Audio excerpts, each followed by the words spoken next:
जिंदाबाद, 15 अगस्त जिंदाबाद जिंदाबाद। महात्मा गांधी अमर रहे अमर रहें, सुभाष चंद्र बोस अमर रहें अमर रहें, जवाहरलाल नेहरू अमर रहें अमर रहें, नरेंद्र मोदी जिंदाबाद जिंदाबाद, भारत माता की जय। देखिए आज हम यहाँ पर उपस्थित हुए हैं 15 अगस्त मनाने। 15 अगस्त 1947 को हमारा देश आज़ाद हुआ था। इस दिन हम लोग बहुत धूमधाम से हर जगह, स्कूलों कॉलेजों में, ऑफिस में, हर जगह हम लोग 15 अगस्त की जो है ये मनाते हैं। देखिए 15 अगस्त जो है इसमें हमारे शहीद जो जवान थे, जो हमारे स्वतंत्रता सेनानी थे और जो हमारे देशभक्त थे, उन्होंने बहुत बड़ा बलिदान दिया और हमारे देश को आज़ाद कराया। हमारा देश यूं ही आज़ाद नहीं हो गया। हमारे देश को आज़ाद कराने में बहुत बड़े बड़े वीरों ने जो है अपने बलिदान दे दिया, अपने आप को त्याग दिया, अपने शरीर को त्याग दिया। तुम मुझे खोल दो मैं तुम्हें आज़ादी दूंगा, सुभाष चंद्र बोस। नेताजी पे मैं सबसे पहले प्रकाश डालूंगा। नेताजी का नाम आता है तो मेरे मन में क्या, पूरे हिंदुस्तानियों के मन में एक जो है जागृति जो है उत्पन्न हो जाती है। नेताजी ये जो है भारत के सच्चे सपूतों में इनका नाम जो है सबसे अग्रणी और स्वर्णिम अक्षरों में लिखा जाएगा। इन्होंने कहा था, आजाद हिंद फौज की स्थापना की थी और इन्होंने कहा था कि तुम मुझे खून दो मैं तुम्हें आजादी दूंगा, give me your blood I will give you freedom. Mahatma Gandhi से इनकी नहीं बनी, 2 बार राष्ट्रीय अध्यक्ष रहे कांग्रेस के, लेकिन कुछ अनबन होने की वजह से ये जो है भारतीय राष्ट्रीय कांग्रेस के पद से जो है इन्होंने अध्यक्ष पद से त्यागपत्र दे दिया। खैर उसके बाद जो है हमारा देश तो खैर आजाद हो गया। राष्ट्र इस बार 78वां, कौन सा 78वां जो है स्वतंत्रता दिवस मनाने जा रहा है। अच्छा, स्वतंत्रता दिवस मनाने का देखिए लाल किले पर, सबसे पहले मैं लाल किले की बात करूंगा। लाल किले पर हमारे देश के प्रधानमंत्री माननीय श्री नरेंद्र दामोदर दास मोदी जी जो है झंडा फहराएंगे और हर साल लाल किले पर देश के प्रधानमंत्री ही झंडा फहराते हैं। इस बार नरेंद्र मोदी लगातार 11वीं बार, कितनी बार? 11वीं बार जो है देश के प्रधानमंत्री होकर लाल किले पर वो झंडा फहराएंगे। लगातार 11वीं बार झंडा फहराने वाले वो भारत के सिर्फ दूसरे प्रधानमंत्री हैं। इससे पहले पंडित जवाहरलाल नेहरू ने लगातार 11 बार या उससे अधिक बार लाल किले पर झंडा फहराया है एज ए प्राइम मिनिस्टर। लेकिन उसके बाद अगर कोई दूसरा प्रधानमंत्री अगर कोई रहा तो वो रहे नरेंद्र दामोदर दास मोदी, जो 15 अगस्त को लाल किले पर झंडा फहराएंगे।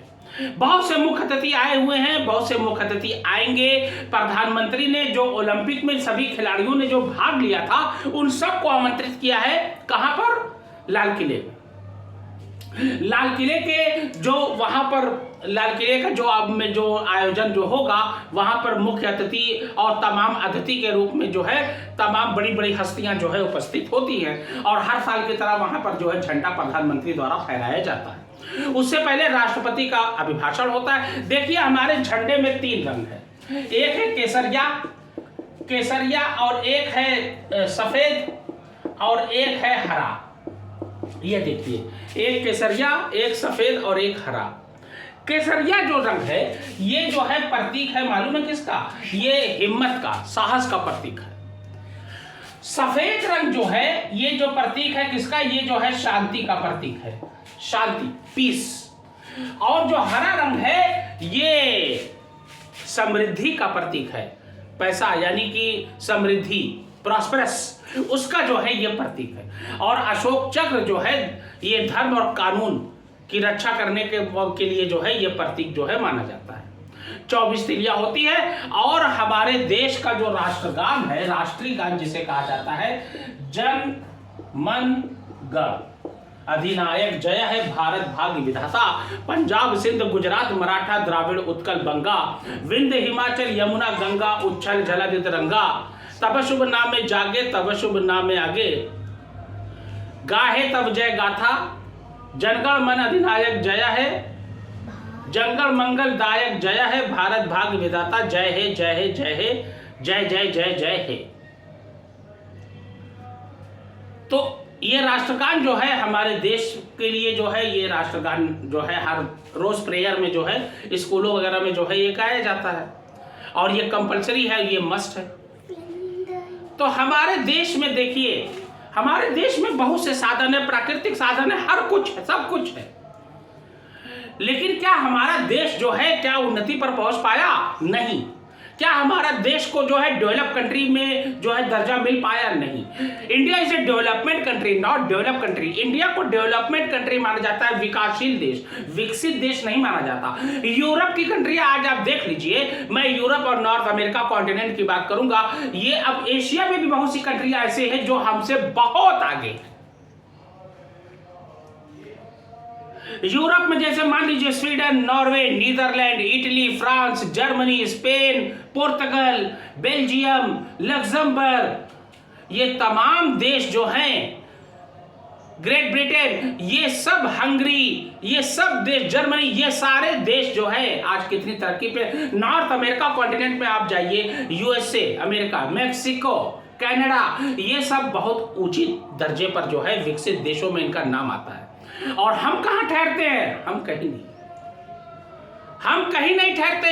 देखिए, हम आपको बता दें, दुनिया का सबसे गरीब देश बुरुंडी है, चाड है, सोमालिया है, सूडान है, ये सब गरीब, कॉन्गो है, ये सब गरीब देशों में आते हैं, जो अफ्रीकन कॉन्टिनेंट में ज्यादातर देश पाए जाते हैं। एशिया में ही देख लीजिए ना, एशिया में बहुत से देश तरक्की करके बहुत ज्यादा डेवलप कंट्री में हो गए। Japan, Indonesia, Singapore, UAE, Saudi Arabia, Kuwait, Oman, Jordan, ये सब जो है बहुत आगे निकल गए। हम कहां हैं?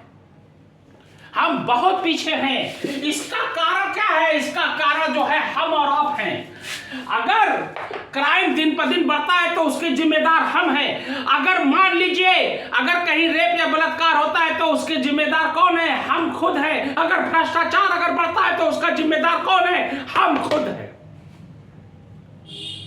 जब तक हम जो है सही नहीं होंगे तब तक देश हमारा समृद्ध नहीं होगा और देश हमारा तरक्की नहीं करेगा। इसलिए हमको और आपको क्या होना है? सही होना है, ठीक रास्ते पे चलना है और देश को आगे बढ़ाना है, देश को तरक्की के रास्ते की ओर अग्रसर करना है। भारत में हर प्रकार का साधन है, ऐसा नहीं है कि कोई साधन नहीं है। वायु, जल, तमाम चीजें, खनिज, ये सब पदार्थ मौजूद हैं, लेकिन फिर भी आज हमारी गिनती जो है देश के पिछड़े देशों में होती है। काहे? कारण स्थिर, भ्रष्टाचार, क्राइम, और तीसरा वो है जो एक दूसरे से जो है मतलब काम में, दूसरे के काम में टांग अड़ाते हैं, वो भी भ्रष्टाचारी में आ जाते हैं। तो भ्रष्टाचार एक ऐसा जहर है, एक ऐसा पॉइजन है जो हमारे देश को दिन पर दिन खोखला करता चला जाएगा। देखिए, प्रधानमंत्री कोई भी आ जाए, जब तक हम नहीं सुधरेंगे तब तक वो अकेला क्या कर पाएगा। मान लीजिए प्रधानमंत्री जो है, प्राइम मिनिस्टर जो है, बहुत ही सीधे साधे, बहुत ही अच्छे, बहुत ही नेक, बहुत ही बढ़िया है, और लेकिन इनके कैबिनेट में जो है, मान लीजिए कैबिनेट में, मैं सबकी बात नहीं कर रहा हूं, कुछ नेता जो है, मंत्री जो है भ्रष्ट भी हो जाते हैं। अब उनका क्या करेगा? उनकी पार्टी के लोग ही कुछ भ्रष्ट है, अगर वो नहीं तो अधिकारी कुछ भ्रष्ट, अगर वो नहीं तो उसके नीचे वाले भ्रष्ट। अब वो चौकीदारी तो करेगा नहीं, चाह के भी, अगर प्रधानमंत्री चाह भी जाए तो भी जो है, अगर भ्रष्टाचार को रोकना चाहता है तो रोकना बहुत मुश्किल होगा, जब तक कि पूरा भारत एक साथ क्या करे, करप्शन पे रोक लगाए और करप्शन पे कसम खा ले कि हम जो है करप्ट नहीं रहेंगे।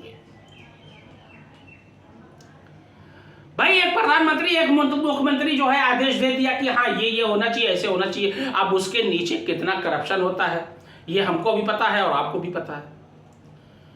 वो कहां तक रोकेगा भाई? वो चाह के भी नहीं रोक पाएगा। भाई, ईडी बना हुआ है, ठीक है, चलिए, ईडी एनफोर्समेंट डिपार्टमेंट बना हुआ है, सीबीआई बनी हुई है, सेंट्रल ब्यूरो ऑफ इन्वेस्टिगेशन बना हुआ है, मान लीजिए ये बना हुआ है, लेकिन क्या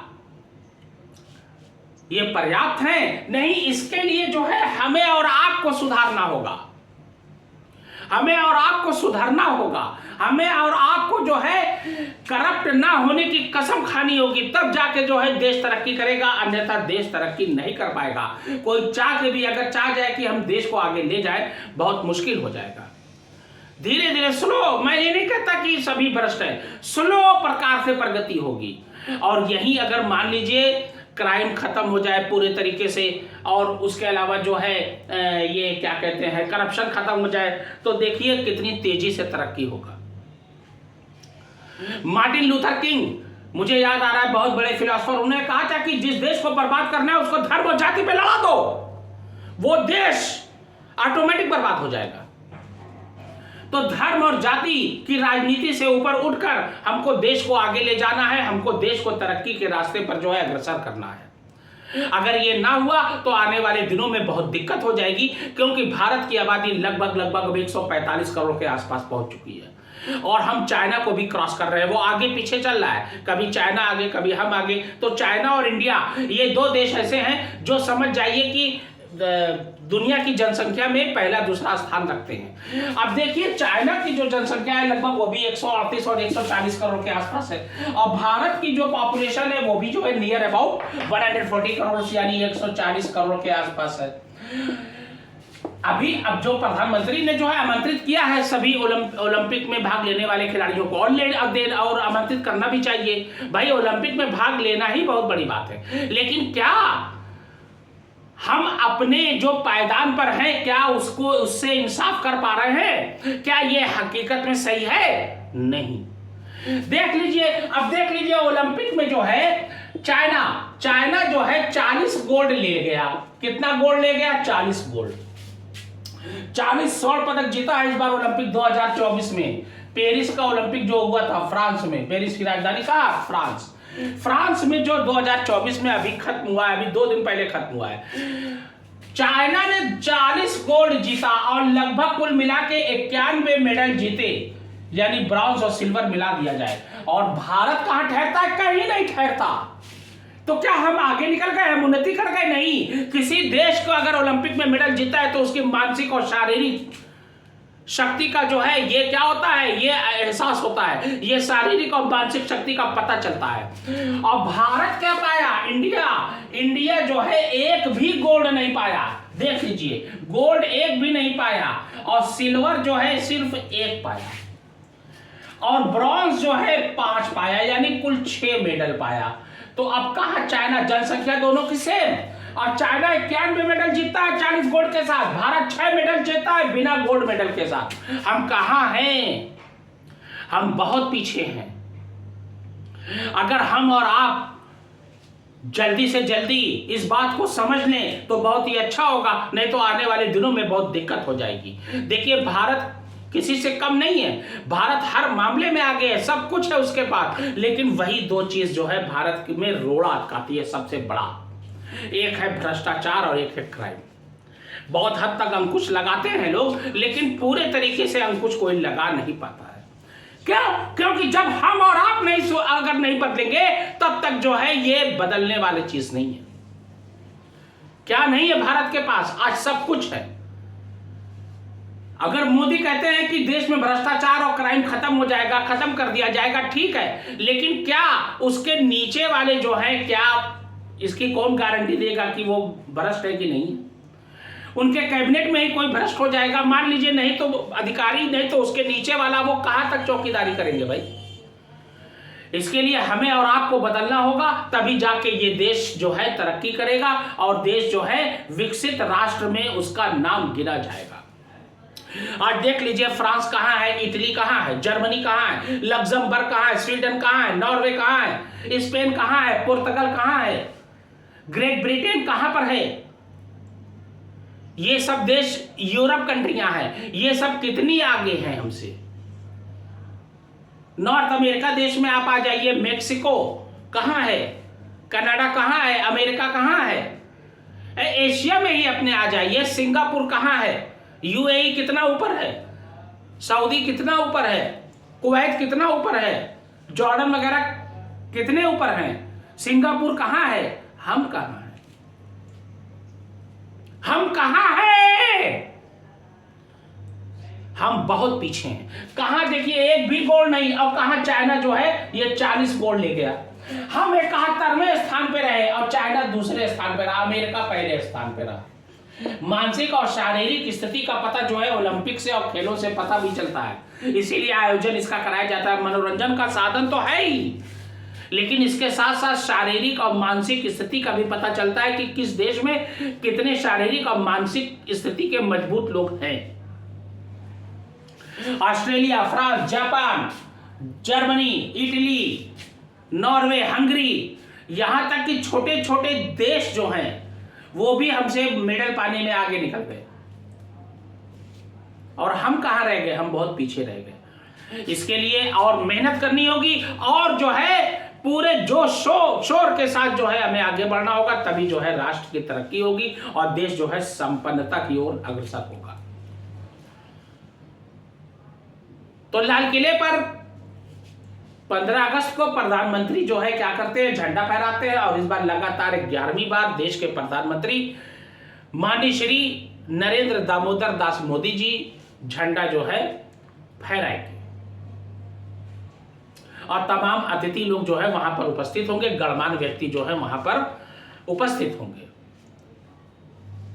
देखिए, पूरे तरीके से अंकुश लगाना, मैं ये नहीं कहता कि एक दिन में 2 दिन में होगा, लेकिन एक दिन जरूर होगा अगर हम और आप चाह जाए तो। भारत एक विशाल देश है, India is a vast country, and also India is one of the 7th largest country in area in the world. दुनिया में 7वां क्षेत्रफल की दृष्टि से भारत स्थान रखता है, और भारत के पास क्या नहीं है? सब कुछ है, लेकिन वही 2 चीज, और पॉपुलेशन पे भी हमको क्या करना पड़ेगा? हमको जनसंख्या पर भी रोक लगानी पड़ेगी। अगर जनसंख्या बढ़ती रही तो जीडीपी और घटती जाएगी। जीडीपी का जो है ये किससे अंदाजा लगता है? जीडीपी जो होती है ये पॉपुलेशन पे भी डिपेंड करती है। अगर जिस देश की पॉपुलेशन ज्यादा होगी वहां जीडीपी जो है ऑटोमेटिक कम हो जाएगी। भाई मैं लेट अस एक्सप्लेन करने जा रहा हूं। देखिए, मान लीजिए जैसे सपोज दैट मैं बात कर रहा हूं, अगर मान लीजिए घर में 2 रोटी है और खाने वाले 5 है या 6 है, तो क्या ये 2 रोटी में एडजस्ट हो जाएगा? नहीं हो पाएगा। अगर मान लीजिए 10 रोटी है, ठीक है ना, 10 रोटी अगर है और खाने वाले भी जो है 10 या 12 लोग हैं घर में, तो क्या सबका पेट भर जाएगा? नहीं भर पाएगा। और अगर 10 ही रोटी है और खाने वाले घर में 2 या 3 लोग हैं या 4 लोग हैं, पेट सबका भर जाएगा। पॉपुलेशन पे कंट्रोल करना होगा, ये हमें और आपको सोचना है। सब कुछ हमें और आपको, जनता को सोचना है। जब तक हम नहीं चाहेंगे तब तक कुछ होने वाला नहीं है। भाई देश के प्रधानमंत्री, राष्ट्रपति, मंत्री, चाहे अधिकारी, चाहे मुख्यमंत्री, वो क्या कर लेंगे भाई? वो खाली कह सकते हैं ना, और क्या कर लेंगे? और क्या वो क्या कर सकते हैं? वो तो अपनी ओर से पूरी भरसक कोशिश करते हैं, लेकिन जब हम और आप चाहेंगे तभी हो पाएगा, अन्यथा ये रुकने वाली चीज नहीं है। आज इंडिया की जनसंख्या जो है लगभग 145 करोड़ के उससे ऊपर पहुंच चुकी है। इसका जिम्मेदार कौन है? हम और आप हैं। जलवायु परिवर्तन होता है ये मैं नहीं कहता, लेकिन हम और आप जब नहीं चाहेंगे तब तक नहीं होगा। 145 करोड़, आने वाले वक्त में ये 150 करोड़ 200 करोड़ पार कर जाएगा, तब क्या होगा? सबको सभी साधन चाहिए, रोटी कपड़ा मकान सबको चाहिए, गाड़ी सबको चाहिए, सब कुछ सबको चाहिए, चप्पल कपड़ा सबको चाहिए, जूता सबको चाहिए, तो कहां से ये एडजस्ट हो पाएगा?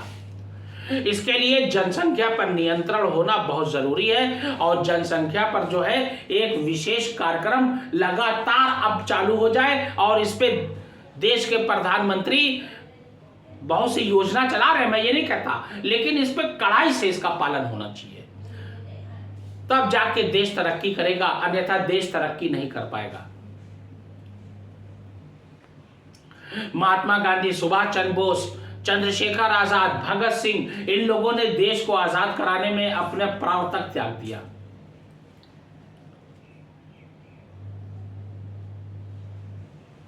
हमारे बाद के जो देश थे वो आगे निकल गए, जो आजाद हुए थे, हमारे बाद के देश जो आजाद हुए थे वो आगे निकल गए और हम पीछे रह गए। देखिए अमेरिका ने जो है, देखिए द्वितीय विश्व युद्ध में, सेकेंड वर्ल्ड वॉर में अमेरिका ने क्या किया था? 6 अगस्त 1945 1945 और 9 अगस्त 1945 को ये क्या किया था? इन्होंने हिरोशिमा और नागासाकी पर क्या किया था? बम गिराया था। कौन? Atom bomb. नागासाकी, हिरोशिमा और नागासाकी पर ये अमेरिका ने क्या गिराया था? Atom bomb. और एटम बम गिराने के बाद 1.25 लाख आदमी तुरंत साफ। और उसका असर इतना था कि लोग लंगड़े लूले विकलांग पैदा होते थे, आज भी उसका असर है। लेकिन फिर भी जापान खड़ा हुआ और आगे निकल गया। अगर खुदा ना खास्ता मान लीजिए वैसा हो ना, लेकिन अगर अमेरिका अगर इंडिया पे गिरा देता तो हम लोग तो खाली बस यही एक बहाना मिल जाता कि अरे एटम बम गिर गया इसलिए जो है हम तरक्की हमारी रुक गई। कहने का मतलब मेरा समझिए मैं क्या कहना चाह रहा हूं। अमेरिका अगर मान लीजिए यहां पे गिरा देता तो ये होता कि अरे यहां तो एटम बम गिर गया था इसलिए ये देश तरक्की नहीं कर पाएगा, इसलिए ये देश जो है पीछे रह गया। और जापान कहां निकल गया 2 एटम बम गिराने के बाद। इसके अलावा जो है एटम बम कभी जो है मानव जाति के हिरास के लिए नहीं गिरा, उसके बावजूद जो है जापान कहां पहुंच गया और हम कहां हैं। जापान तो आज समझ जाइए कि 15-20 साल के आगे की जिंदगी जी रहा है। लोग कहते हैं साइंस ने बहुत तरक्की किया, ठीक बेशक किया, नो डाउट, लेकिन क्या साइंस ने देर में तरक्की हुई है? ये 1000 साल पहले हो जाना चाहिए था। भाई दुनिया की तरक्की 100-150 साल में हुई है, और दुनिया कब से ह्यूमन लोग रह रहे हैं? 20,000-30,000 साल पहले से। तो लेट नहीं है तो क्या है? फिर भी खैर देर है दुरुस्त है। देखिए अल्बर्ट आइंस्टाइन सबसे बड़े साइंटिस्ट माने जाते हैं। उन्होंने कहा था कि तीसरा वर्ल्ड वार जो होगा उसमें कौन सा वेपन्स यूज होगा मुझे नहीं पता। तीसरा वर्ल्ड वार अभी हुआ नहीं है, 2 ही वर्ल्ड वार हुए हैं। एक हुआ है 1914 से 1918 और एक हुआ है 1939 से 1945 के बीच में, ठीक है ना। तीसरा वर्ल्ड वार में उन्होंने कहा है कि कौन सा वेपन्स यूज होगा ये मुझे नहीं पता, लेकिन जब चौथा वर्ल्ड वार होगा सब कुछ नष्ट हो चुका होगा, और चौथे वर्ल्ड वार में सिर्फ लकड़ी और पत्थर से लड़ाई होगी, बाकी कोई चीज से नहीं। सब कुछ तबाह और बर्बाद हो चुका होगा। हमको कोशिश करना है आगे बढ़ने की, हमको यूरोप कंट्री के आगे निकलना है, हमको यह बराबर पहुंचना है। हमको नॉर्थ अमेरिकन कॉन्टिनेंट जितने भी हैं कंट्री है उनके बराबर पहुंचना है, उनसे आगे निकलना है। उसके लिए हम और आपको जो है हमें और आपको खुद को बदलना पड़ेगा, तभी ये देश तरक्की करेगा और ये देश जो है उन्नति की ओर अग्रसर होगा। जय हिंद, जय भारत।